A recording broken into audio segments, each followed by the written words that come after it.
Good morning, everybody. Welcome back to this noisy Saturday walk and talk. I'm in the big city of Richmond. Today I want to talk to you about attachment. And so what exactly is attachment? So to put attachment into kid speak, attachment essentially is knowing who your rock is, who the person is that you feel safest with, who the person is that you can depend on when the going gets tough. It's about that adult who always shows up no matter what. It's also super important to know that attachment is built on the little things, the small things, the micro moments, and not big grandiose gestures. It's that daily, consistent, I'm there for you. You don't have to worry about anything because I got you. You know, attachment isn't about big gestures or gifts or buying a kid's affection or their love. It's about being there for them. You know, it looks like reading them stories every night. It's about eating breakfast with them every day. It means including them when you're puttering around the house.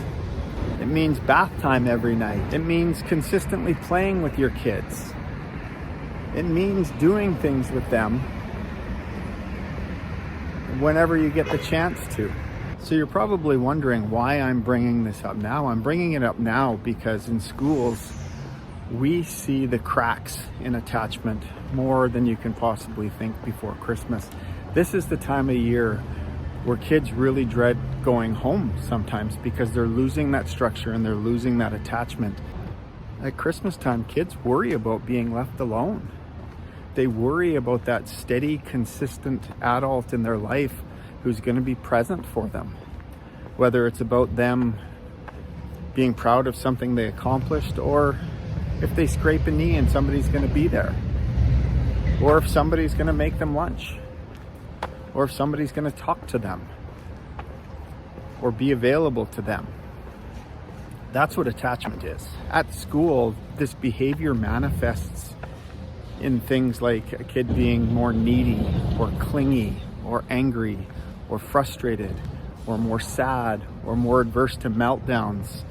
They just struggle with those little micro emotional things, and we start to see it more and more. And this isn't bad behavior. Quite honestly, it's sad behavior. And it especially hurts at Christmas time because that's when family is really important.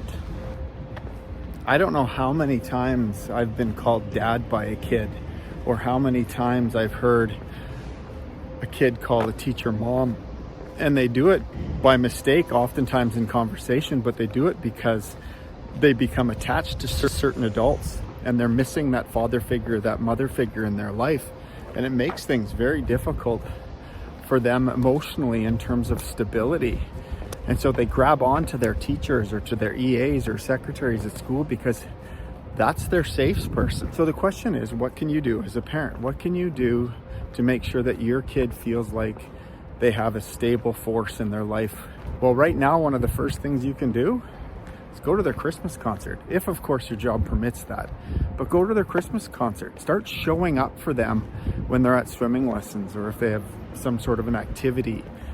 You know, pay attention to what's going on in their life so that they know you actually care, and what their life is not just an afterthought. Because at the end of the day, what we have to realize is that, you know, kids are living their life too, and they want you to be a big part of that.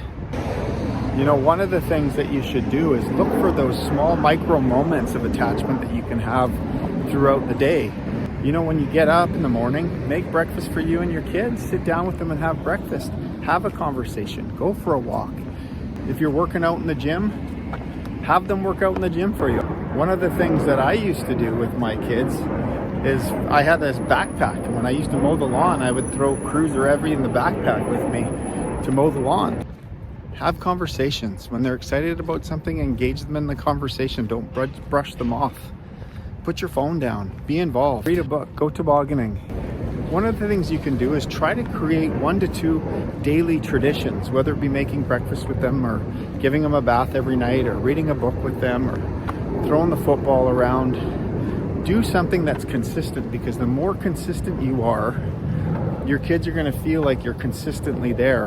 And when you create that consistency, you create that tradition, you create that routine, they build that trust that you aren't going to abandon them and you'll be a part of their life no matter what happens. So as we move into the holidays, I want you to just try to think about being present for small moments with your kids. They don't have to be these big grandiose moments. It's just one or two things every day, and you build that stamina up like everything else, so that your kids can learn and understand that you're dependable, you're trustworthy, and you're going to be there for them. Because there are so many kids who don't feel that. And I know life gets in the way, we get busy and whatnot. Try to take the time and make those points. Attachment is truly built 20 seconds a day, 5 to 10 times a day. That's all it takes. And you'll have your kids feeling safe and like they belong. Peace out.